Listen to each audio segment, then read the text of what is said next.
Hey guys, my name is Christian, and I'm here to talk about marketing myopia. Marketing myopia is a short-sighted, inward-looking approach to marketing that focuses on the needs of the company instead of defining the company and its products in terms of the customer's needs and wants. It results in the failure to see and adjust to rapid changes in their markets. So how can marketing myopia in an organization arise? Well, 1, when there is belief that winning solves everything. 2, when there is more focus on transactional marketing and getting the customer to purchase your product or service instead of attempting to build relationships with the customers.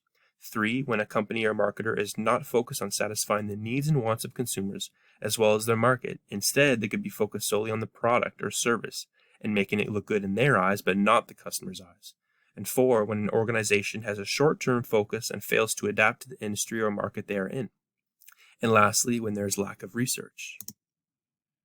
Next is how to avoid marketing myopia and the effects it can have on an organization.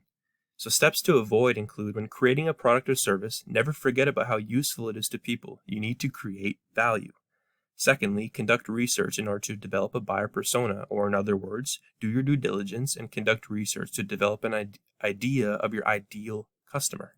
And finally, always look to innovate and glance into potential future business practices. Next, some effects of on an organization can include lost customers from not focusing on their needs, lost revenues and profits because of lost customers, and how bad experiences lead to bad publicity by word of mouth. And remember, bad news spreads much quicker than good news.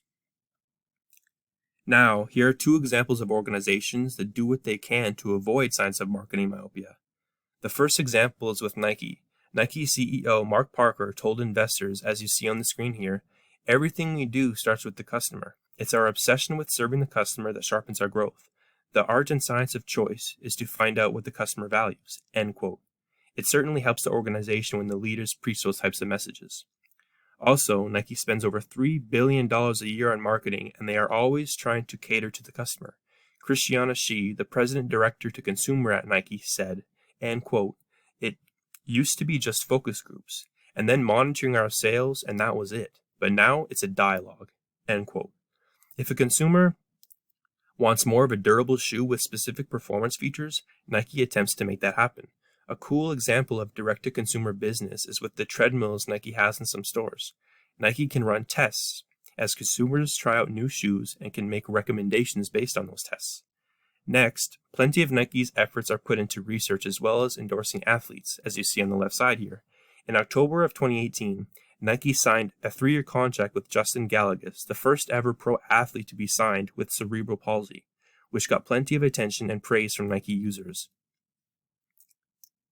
Nike also made steps to upgrade the retail experience by investing in the New York City House of Innovation facility, what Nike calls the pinnacle expression of modern retail, showing the best global Nike product and innovation.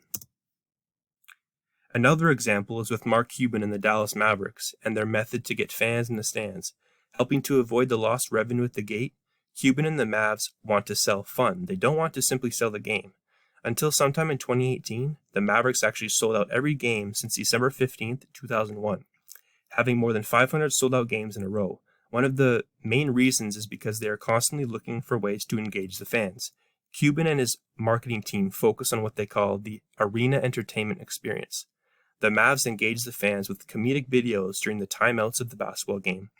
Really paying attention to what triggers the fans' passion is important, and they continue to look for ways to keep making the experience one of a kind. So here are some learning objectives you should know. Be able to explain marketing myopia. Be able to list ways in which companies can show signs of marketing myopia. List a few possible effects of marketing myopia on an organization. Explain how organizations can avoid marketing myopia. And be able to give real-world examples related to a sport company, team, or an organization. Here's my works cited. I hope you all learned something new today. Have a good one. Stay safe. Peace.